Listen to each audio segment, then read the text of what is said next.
नमस्कार साथियों, मेरा नाम है चंद्रलोक भारती और आप सभी का क्लास अगेन सबकी कक्षा में स्वागत है। साथियों, ये हमारा ज्योग्राफी का तीसरा लेक्चर है और ये चैप्टर भी हमारा तीसरा है और आज हम लोग इसमें पढ़ने वाले हैं वाटर रिसोर्सेज के ऊपर। सबसे पहले ये वाटर रिसोर्सेज पढ़ क्यों रहे हैं और ये इतना क्रिटिकल क्यों है। हम लोग पढ़ इसलिए रहे हैं क्योंकि हम लोग देखते हैं कि ये जो वाटर है ये हमारे डे टू डे लाइफ में बहुत ही ज़्यादा एसेंशियल है। इसके बिना ना खेती हो सकती है, ना हम लोग ज़िंदा रह सकते हैं। तो इसका मतलब ये हुआ कि वाटर हमारे लिए बहुत ही ज़्यादा इम्पोर्टेंट है और अगर वाटर इम्पोर्टेंट है और इसके बिना लाइफ सस्टेन नहीं कर सकता है तो इसका मतलब ये हुआ ये जो वाटर स्कार्सिटी है इसको कंजर्व करने की ज़रूरत है, इनको मैनेज करने की ज़रूरत है। तो हमारे पृथ्वी के ऊपर लगभग 3/4 of the earth surface water से कवर्ड है और अगर 3/4 of the earth surface water से कवर्ड है तो फिर हम लोग ऐसा क्यों कह रहे हैं कि वाटर की हमें बहुत ही ज़्यादा ज़रूरत है और वाटर तो इनफ अमाउंट में अवेलेबल है। हम लोग ऐसा इसलिए कह रहे हैं क्योंकि ये 3/4 ऑफ द वाटर जो अवेलेबल है, 3/4 of the surface of the earth पे जो ये वाटर अवेलेबल है that water is saline water. Saline water यानी कि ये नमकीन पानी है, इस पानी को हम लोग डायरेक्टली कंज्यूम नहीं कर सकते हैं। अच्छा, ये 3/4 ऑफ द अर्थ सरफेस जो वाटर से कवर्ड है उसमें मैक्सिमम जो हमारा वाटर है दैट इज सेलाइन वाटर, यानी कि ये जो ओशियंस के वाटर हैं वो सेलाइन वाटर है। अब इन वाटर में से सिर्फ small proportion of this water is fresh water, इनमें से बहुत ही कम अमाउंट में हमारे पास फ्रेश वाटर है। तो ये जो फ्रेश वाटर है that fresh water is surface run of, या फिर हम लोग कह सकते हैं कि ग्राउंड वाटर हो सकता है और इसी को हम लोग यूटिलाइज करते हैं। यही रिन्यू होते रहता है और रिचार्ज होते रहता है हाइड्रोलॉजिकल साइकिल में, और जब ये रिचार्ज होता है तो फिर इसी को हम लोग कह देते हैं कि ये हमारा रिन्यूएबल रिसोर्सेस है। और अगर ये रिन्यूएबल रिसोर्सेज हैं तो फिर हम लोग क्यों कह रहे हैं कि इसकी हमें कमी हो सकती है। हम लोग ऐसा इसलिए कह रहे हैं क्योंकि ये जो फ्रेश वाटर है ना, फ्रेश वाटर को हम लोग मिल करके गंदा कर रहे हैं। कैसे गंदा कर रहे हैं हम लोगों के घर से जो वो फिकल मटेरियल होते हैं, जो गंदे वाले पानी होते हैं, प्लास्टिक्स होते हैं और भी बहुत सारे ऐसे मटेरियल्स होते हैं, उसको हम लोग इन्हीं फ्रेश वाटर में डिस्चार्ज कर देते हैं। फिर इसके साथ में जो इंडस्ट्रियल वेस्ट होते हैं उनको भी हम लोग इन्हीं फ्रेश वाटर में, रिवर वाटर में डिस्चार्ज कर देते हैं, जिस वजह से ये रिवर वाटर कंटेमिनेट हो जाता है और ये अनफिट हो जाता है फॉर ड्रिंकिंग।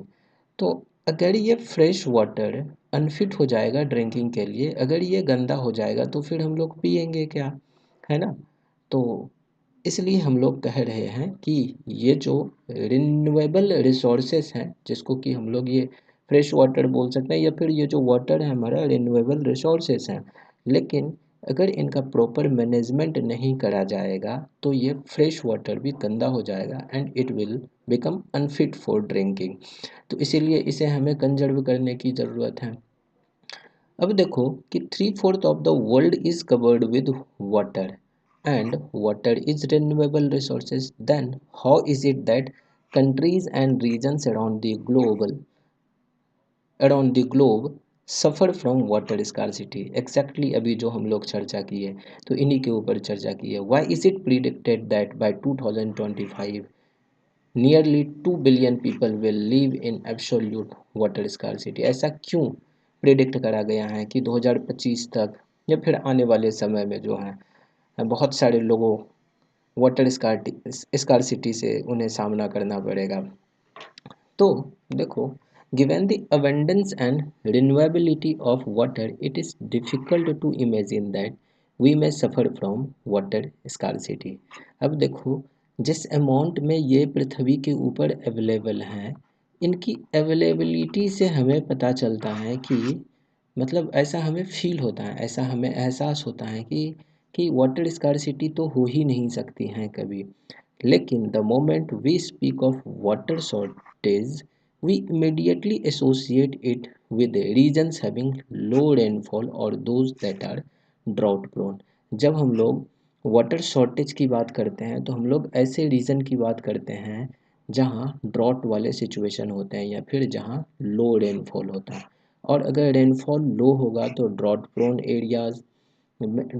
एरियाज़ में और ज़्यादा ड्रॉट होगा, और ज़्यादा सूखा वाला मौसम होगा।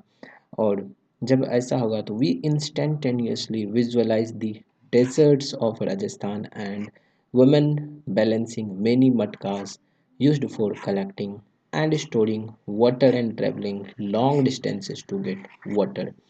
तो जब ऐसा सिचुएशन होगा तो हम लोग इस सिचुएशन में एक एग्ज़ाम्पल ले सकते हैं, राजस्थान का एग्ज़ाम्पल ले सकते हैं। वहाँ हमें बहुत सारे लोग ऐसा दिख सकते हैं, जैसा यहाँ पे ये हमें दिख रहा है, मटका लेकर के ये जा रही हैं। कश्मीरी अर्थक्वेक सर्वाइवर हैं जो कैरी कर रही हैं वाटर को in the snow in a devastated village. उसी प्रकार से हमें यहाँ दिख रहा है, एक लंबा सा लाइन दिख रहा है और ये लाइन है पानी के लिए। तो ऐसा क्यों? और अगर ये सिचुएशन है तो निश्चित तौर पर हमें वाटर को कंजर्व करने की ज़रूरत होगी। True, the availability of water resources varies over space and time. Obviously कुछ रीजन में वाटर की स्कार्सिटी हो सकती है जबकि कुछ रीजन में अबंडेंस ऑफ वाटर हो सकते हैं। फॉर एग्जांपल अगर हम लोग इंडिया में ही देख लें तो इंडिया के बिहार वाले रीजन में मॉनसून सीजन में यहाँ पे ठीक ठाक बारिश हो जाती है और बारिश होने की वजह से यहाँ पे हमें फ्लड देखने को मिलता है। वेयर एज इन इंडिया के ही दूसरे रीजन जैसे कि जो राजस्थान वाला रीजन है, राजस्थान में हमें ड्रॉट देखने को मिलता है। ड्रॉट यानी कि यहाँ पे लो रेनफॉल है। अब लो रेनफॉल होने के वजह से यहाँ पे बहुत ही कम अमाउंट में वाटर अवेलेबल है। और जब कम अमाउंट में वाटर अवेलेबल है तो मतलब कि लोगों का जो वाटर रिक्वायरमेंट है वो फुलफिल नहीं हो पाएगा। तो the availability of water resources varies over space and time, mainly due to variation in seasonal and annual precipitation, but water scarcity in most cases is caused by overexploitation, excessive use and unequal access to water among different social group। अभी ये क्या कह रहा है कि ये जो water scarcity है, वाटर स्कार्सिटी के पीछे का जो मेन काउज है, मेन कारण है, वो है ओवर एक्सप्लोइटेशन। अगर इनका एक्सप्लोइटेशन अधिक मतलब अगर इनको ओवर एक्सप्लॉइट कर लेंगे, एक्सेसिव यूज़ करेंगे और अनइक्वल एक्सेस अगर वाटर का मिले डिफरेंट सोशल ग्रुप को तो हम लोग कहेंगे कि ऐसे केस में वाटर स्कार्सिटी की समस्या देखने को मिलेगी। Where is then water scarcity likely to occur. अब सवाल ये है कि वाटर स्कार्सिटी हमें कैसे रीजन में देखने को मिलेगा। अब देखो, fresh water can be obtained directly from precipitation, surface rub off and ground water. तो फ्रेश वाटर जो है इसको हम लोग डायरेक्टली ऑब्टेन कर सकते हैं, एक तो प्रिसिपिटेशन से यानी कि जो रेनफॉल होगा उससे, सरफेस रन ऑफ से, या फिर ग्राउंड वाटर से हम लोग वाटर को एक्सेस कर सकते हैं या फिर वाटर को ऑब्टेन कर सकते हैं। तो is it possible that an area और region may have ample water resources but is still facing water scarcity. तो क्या ये संभव है कि किसी रीजन में पर्याप्त मात्रा में एम्पल अमाउंट में वाटर रिसोर्सेज अवेलेबल हैं लेकिन फिर भी उन्हें वाटर स्कार्सिटी फेस करना पड़ रहा है? हाँ, बिल्कुल संभव है। हमारे बहुत सारे ऐसे शहर हैं जिसमें कि इस तरह का सिचुएशन देखने को मिलता है। Water scarcity may be an outcome of law large and growing population and consequent greater demand for water and unequal access to it. ये जो वाटर स्कार्सिटी है ये एक आउटकम हो सकता है लार्ज और ग्रोइंग पॉपुलेशन का। और जब डिमांड बहुत ज़्यादा होगा, ग्रेटर डिमांड फॉर वाटर होगा और वाटर को लेकर के अगर अनइक्वल एक्सेस हैं लोगों को तो वहाँ पे हमें वाटर स्कार्सिटी देखने को मिलेगा। अगर पॉपुलेशन ज़्यादा होगा तो उन्हें ज़्यादा से ज़्यादा पानी चाहिए, not only for domestic use but also to produce more food. उन्हें सिर्फ अपने घर की ज़रूरतों को पूरा करने के लिए ही पानी नहीं चाहिए, उन्हें भोजन को प्रोड्यूस करने के लिए भी पानी चाहिए। तो इसीलिए to facilitate higher food grain production, water resources are being overexploited to expand irrigated area in dry season agriculture। तो क्या कह दिया कि ये हायर फूड ग्रेन प्रोडक्शन को अचीव करने के लिए वाटर रिसोर्सेज को ओवर एक्सप्लॉइट किया जा रहा है। और अगर वाटर रिसोर्सेज को ओवर एक्सप्लॉइट करेंगे ताकि ज़्यादा से ज़्यादा एरिया हमारा इरिगेटेड एरियाज़ में कन्वर्ट हो जाए, और ड्राई सीजन एग्रीकल्चर के लिए हम लोग वाटर रिसोर्सेज को ओवर एक्सप्लॉइट करेंगे। और अगर वाटर रिसोर्स ओवर एक्सप्लॉइट होगा तो इससे वाटर की कमी होगी। Irrigated agriculture is the largest consumer of water. ये जो इरिगेटेड एग्रीकल्चर हैं यानी कि ऐसा एग्रीकल्चर जहाँ पानी हम लोग ग्राउंड वाटर का यूटिलाइज़ करते हैं या फिर पॉन्ड वाटर या रिवर वाटर को यूज़ करते हैं एग्रीकल्चर करने में। तो ऐसे इस तरह के एग्रीकल्चर में बहुत ज़्यादा पानी की ज़रूरत होती है, तो इसीलिए कह दिया कि ये लार्जेस्ट कंज्यूमर है वाटर का। तो now it is needed to revolutionise the agriculture through developing drought resistant crop. तो इसका सॉल्यूशन क्या हो सकता है कि हमें डेवलप करना पड़ेगा, यानी कि रिसर्च एंड डेवलपमेंट करना पड़ेगा, और उसके थ्रू हमें ड्रॉट रेजिस्टेंट क्रॉप हमें डेवलप करने पड़ेंगे। ड्राई फार्मिंग टेक्निक्स के ऊपर हमें काम करना पड़ेगा। तो ये सब चीज़ हमें करना पड़ेगा ताकि हम लोग वाटर के लॉस को, ये जो इरिगेशन में जो वाटर की ज़रूरत होती हैं, ट्यूबवेल्स के ऊपर जो डिपेंडेंसी होती हैं, कुओं के ऊपर जो डिपेंडेंसी होती हैं इरिगेशन पर्पस के लिए, तो उनको रिड्यूस किया जा सके। But have you ever wondered that what this could result in, that it may lead to falling ground water. अब ऑब्वियसली अगर हम लोग कुआं का पानी यूज़ करेंगे इरिगेशन के लिए, तो ट्यूबवेल का पानी यूज़ करेंगे इरिगेशन के लिए, तो इससे क्या होगा कि ये जो ग्राउंड वाटर लेवल है वो ग्राउंड वाटर लेवल डिक्रीज़ हो जाएगा। और ग्राउंड वाटर लेवल जब डिक्रीज़ होगा तो it will adversely affect water availability and food security of the country. Country की फूड सिक्योरिटी और वाटर अवेलेबिलिटी दोनों को ये एडवर्सली अफेक्ट करेगा। भारत जब आज़ाद हुआ तो इनकी आज़ादी के बाद India witnessed intensive industrialisation and urbanisation, creating vast opportunities for us. जब भारत आज़ाद हुआ तो भारत में बहुत ही ज़्यादा तेज़ इंडस्ट्रियलाइजेशन हुआ, अर्बनाइजेशन हुआ, और बहुत सारी अपॉर्चुनिटीज़ भी क्रिएट हुए। आज के समय में large industrial houses are common places as the industrial units of many MNCs. The ever increasing number of industries has made matters worse by exerting pressure on existing fresh water resources. अब क्या है कि ये जो number of industries increase हो रहे हैं, तो इनके इंक्रीज होने के वजह से ये जो एग्जिस्टिंग फ्रेश वाटर रिसोर्सेज हैं उनके ऊपर ये प्रेशर एक्सर्ट कर रहा है। इंडस्ट्रीज अपार्ट फ्रॉम बीम, अब जो हेवी यूजर्स थे वाटर के, also requires power to run them, उनको रन करने के लिए पावर की ज़रूरत है। और इनमें से बहुत सारे एनर्जीज़ जो हैं जो प्रोड्यूस करे जाते हैं वो हाइड्रो इलेक्ट्रिक पावर हैं, comes from hydroelectric power. Moreover, multiplying urban centers with a large and dense population and urban lifestyle have not only added to water and energy requirement but have further aggravated the problem।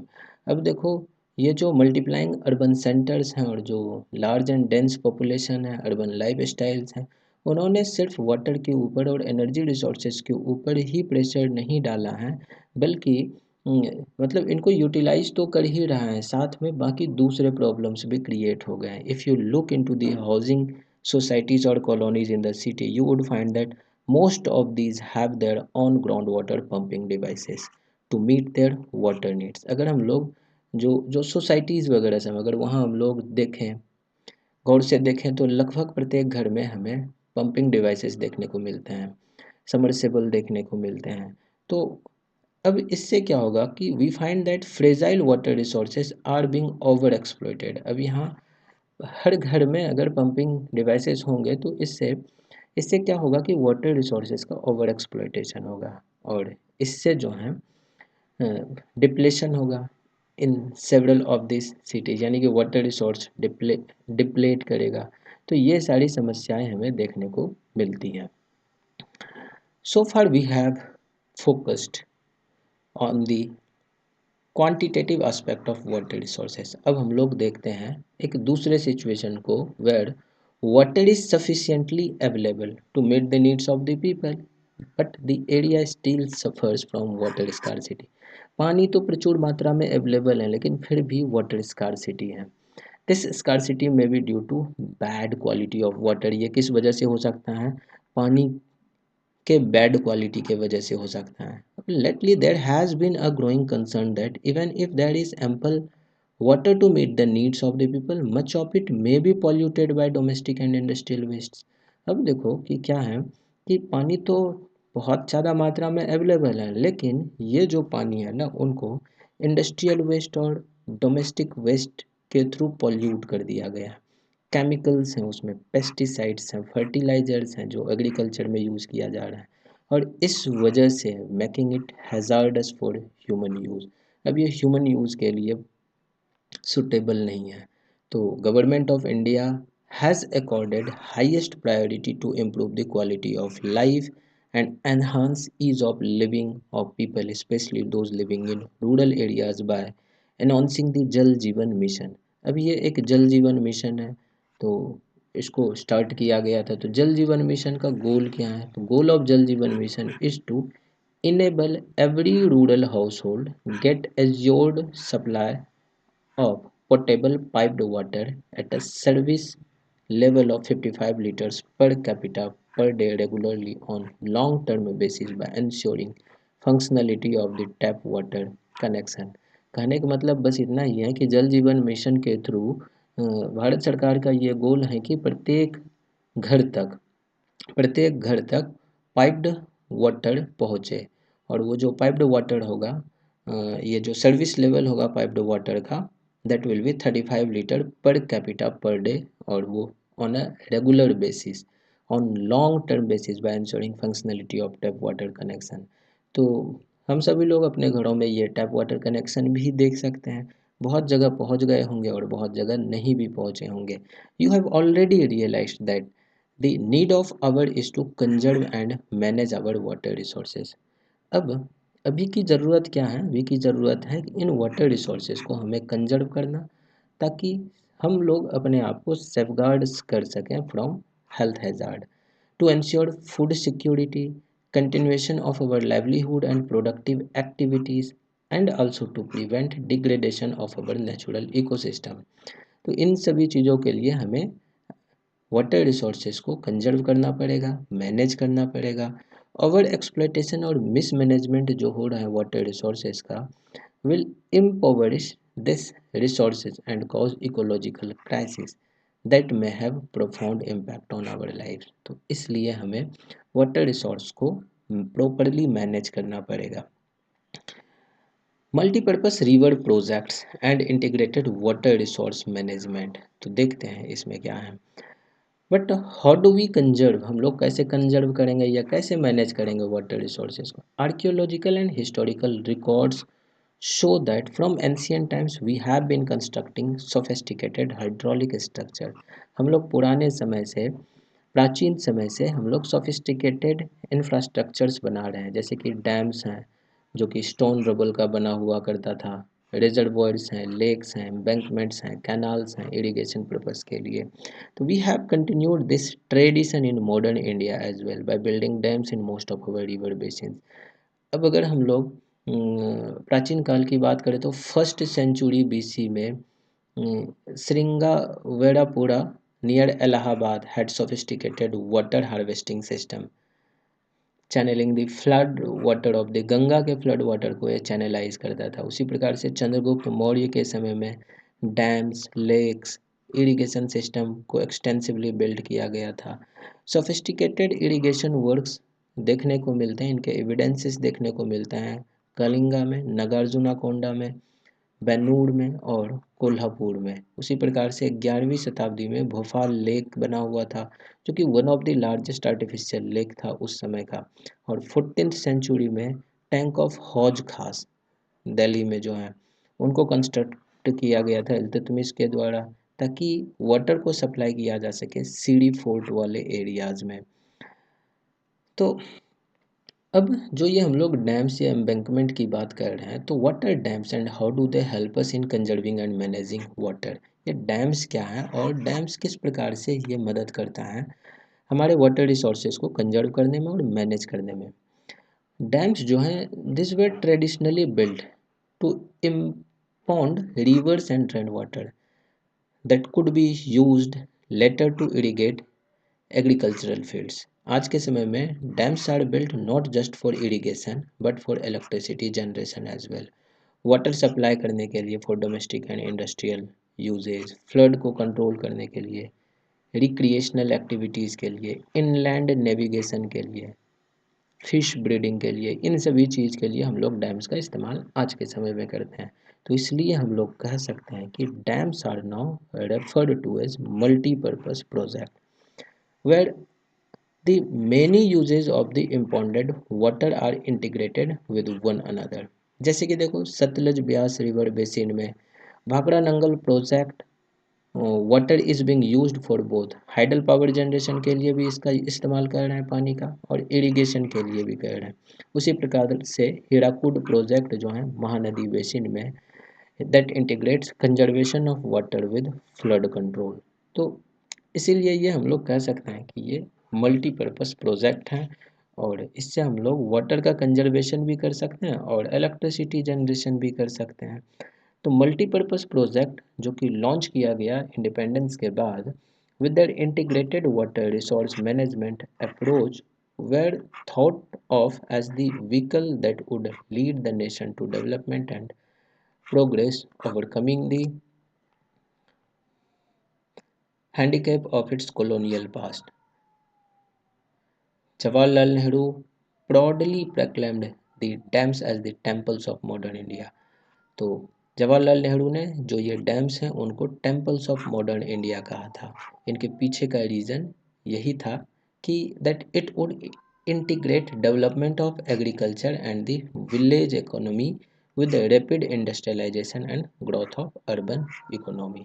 तो इसलिए इन्होंने temples of modern India कहा था। इनके ऊपर प्रश्न भी आता है कि why did Jawaharlal Nehru proclaimed dam as the temples of modern India. तो इनका रीज़न यहाँ पर है। रीजन्स क्या था कि इन्होंने इंटीग्रेट किया डेवलपमेंट ऑफ एग्रीकल्चर को और विलेज इकोनॉमी को। तो विलेज इकोनॉमी जब डेवलप होगा, एग्रीकल्चर डेवलप होगा, तो फिर देश ग्रो करेगा। तो दैट इज़ वाई ये वाला स्टेटमेंट दिया गया था। In recent years, multi-purpose projects and large dams have come under great scrutiny and opposition। इनका बहुत ज़्यादा अपोजिशन भी किया जा रहा है। कई कारण हैं। कारण देखो क्या है कि regulating and damming of reverse affect there natural flow. अब अगर डैम्स वगैरह सबको हम लोग कंस्ट्रक्ट करते हैं तो इससे क्या होता है कि रिवर्स का जो नेचुरल फ्लो है वो अफेक्ट होता है। इस वजह से पुअर सेडिमेंट फ्लो हो पाता है and excessive sedimentation at the bottom of the reservoir होता है, और रिजल्टिंग इन रॉकियर स्ट्रीम बेड्स और poorer habitats for the reverse aquatic life. Dams also fragments river, making it difficult for aquatic fauna to migrate। अब dams के वजह से reverse fragmented हो जाते हैं, और फ्रेगमेंट होने के वजह से ये जो एक्वेटिक फौना है ये माइग्रेट नहीं कर पाते हैं, स्पेशली फॉर स्पॉनिंग। और reservoirs that are created on the flood plains also submerge the existing vegetation and soil, leading to its decomposition over a period of time। तो इस वजह से इनका बहुत ज़्यादा विरोध भी किया जाता है। तो dams that were constructed to, अच्छा जिस डैम को कंस्ट्रक्ट किया गया था फ्लड को कंट्रोल करने के लिए, अब उनके वजह से अब फ्लड हो रहा है due to sedimentation in the river. इसके अलावा जो बड़े बड़े डैम्स हैं have mostly been unsuccessful in controlling the floods at the time of excessive rainfall. जब बहुत ज़्यादा रेनफॉल हो जाता है तो बड़े बड़े डैम्स भी वो अनसक्सेसफुल हो गए हैं वाटर रिसोर्सेज को मतलब एक तरह से मैनेज करने में। तो this floods have not only devastated, अब इनके वजह से लाइफ और प्रॉपर्टी का ही लॉस नहीं हुआ है but also caused extensive soil erosion. Sedimentation also meant that the flood plains were deprived of silt and natural fertilizers. Or further, adding on to the problem of land degradation, it was also observed that multi-purpose projects induced earthquakes, caused waterborne disease, pest and pollution resulting from excessive use of water. तो बहुत सारी समस्याएं भी हुई हैं इनके वजह से। Irrigation has also changed the cropping pattern of many regions, with farmers shifting to water intensive and commercial crops. And this has great ecological consequences like salinization of the soil. This Pradhan Mantri Krishi Sichai Yojana has been started, which ensures access to some means to protective irrigation for all agricultural farms in the country, thus bringing much desired rural prosperity. Some of the broad objectives of this program, अगर हम लोग देखें ये प्रधानमंत्री कृषि सिंचाई योजना के कुछ ब्रॉड ऑब्जेक्टिव्स को हम लोग देखें तो वो ये हैं: to enhance the physical access of water on the farm and expand cultivable area under assured irrigation, यानी कि हर खेत को पानी, यही इनका गोल है। improve on farm water use efficiency to reduce wastage and increase availability both in duration and extent. Irrigation and other water saving technologies यानी कि per drop more crop and introduce sustainable water conservation practices. तो ये इनका गोल है प्रधानमंत्री कृषि कृषि सिंचाई योजना का। तो ये मेजर रिवर सिस्टम है हमारे इंडिया में और इसमें हमें जो रिवर सिस्टम है इसके ऊपर हमें डैम्स देखने को मिल सकते हैं, जैसे कि सलाल प्रोजेक्ट है वो चेनाब रिवर के ऊपर है। उसी प्रकार से भाखड़ा नांगल डैम जो है वो हमारा क्या कहेंगे कि ब्यास रिवर के ऊपर है। उसी प्रकार से तिहेड़ी डैम है गंगा नदी के ऊपर, इधर जो गंगोत्री से निकलती हैं। तो फिर इसी प्रकार से हमारे बहुत सारे डैम है, राणा प्रताप सागर है, गांधी सागर डैम है, इधर कोटा बैरेज है, फिर यहाँ रिहांद डैम। तो बहुत सारे डैम्स हैं तो इनको थोड़ा सा ध्यान में रखना है। यहाँ पे नर्मदा रिवर है, सरदार सरोवर डैम है। इसी प्रकार से यहाँ में कावेरी नदी के ऊपर मैटूर डैम, पेरियर के ऊपर एक डैम है। तो ये था। अब एक टॉपिक आ जाता है रेन वाटर हार्वेस्टिंग का। रेन वाटर हार्वेस्टिंग क्या है? ये रेन वाटर हार्वेस्टिंग, अब रेन वाटर हार्वेस्टिंग को अगर हम लोग देखें तो ये क्या है, इसको समझने के लिए इन फोटोज़ के माध्यम से हम लोग समझ सकते हैं। ये एक मकान दिख रहा है, अब रेनफॉल हो रहा है, रेनफॉल होने की वजह से इनके ऊपर यहाँ बहुत सारे पानी जमा हो गए। अब इन्हीं वाटर को किसी टैंक में स्टोर करना रेन वाटर हार्वेस्टिंग है। मतलब सिंपल शब्द में अगर हम लोग कहें तो रेन वाटर हार्वेस्टिंग, तो many thought that given the disadvantage and rising resistance against the multi-purpose project, water harvesting system was a viable alternative both socio-economically and environmentally. In ancient times, along with the sophisticated hydraulic structures, there existed extraordinary traditions of water harvesting system। यानी कि ये जो water harvesting system है ये आज से नहीं चल रहा है, ये पुराने समय से चल रहा है। People had in depth knowledge of rainfall regimes and soil types and developed wide ranging techniques to harvest rainwater, groundwater, river water and flood water in keeping with the local ecological conditions and their water needs। Hilly areas में and mountainous region में people build diversion channel, जैसे गुल्स हो गया या कुल्स हो गया western Himalayan region में for agriculture purpose. उसी प्रकार से roof top rain water harvesting was commonly practised to store drinking water जिसको कि पार्टिकुलरली राजस्थान में इनको प्रैक्टिस करा जाता था। और फ्लड प्लेन वाले रीजन में, जैसे बंगाल वाले रीजन में, वो लोग डेवलप किए हुए थे inundation channel to irrigate their field. और एरिड रीजन में या फिर सेमी एरिड रीजन में agriculture fields were converted into rain fed storage structures and that allowed the water to stand and moisten the soil, like Khadins in Jaisalmer and Johars in other parts of Rajasthan। तो ये practice हमें बहुत समय से देखने को मिल रहा है, पुराने समय से देखने को मिल रहा है। सेमी एरिड और एरिड रीजन्स ऑफ राजस्थान में, particularly Bikaner, Phalodi and Barmer region में, almost all the houses traditionally had underground tanks या tanks for storing drinking water. The tanks could be as large as, ये बड़े रूम के साइज का भी ये टैंक हो सकता है। One house hold in Phalodi had a tank that was 6.1 metre deep and 4.27 metre long and 2.44 metre wide. मतलब इस डायमेंशन का भी हमें घर देखने को मिला है, टैंक देखने को मिला है। The tanks were part of the well developed roof top rain water harvesting system. ये रेन वाटर हार्वेस्टिंग सिस्टम का एक हिस्सा हुआ करता था। And were built inside the main house या फिर कोर्टयार्ड के आसपास में इनको बनाया जाता था, और इनको कनेक्ट कर दिया जाता था स्लोपिंग ऑफ द रूफ से, जो कि हाउसेज में होते थे, थ्रू द पाइप। और जो रेनफॉल जब होता था तो on the rooftops would travel down to the pipe and was stored in these underground tanks। पहला स्पेल जो होता था रैन का, उसको कलेक्ट नहीं किया जाता था। इससे क्या होता था कि फर्स्ट स्पेल ऑफ रेन में क्लीन किया जाता था रूफ को, और जो पाइप्स हैं ये क्लीन हो जाता था। फिर उसके बाद सेकेंड स्पेल से या सब्सिक्वेंट शवर जब होता था तो उन वाटर्स को कलेक्ट किया जाता था।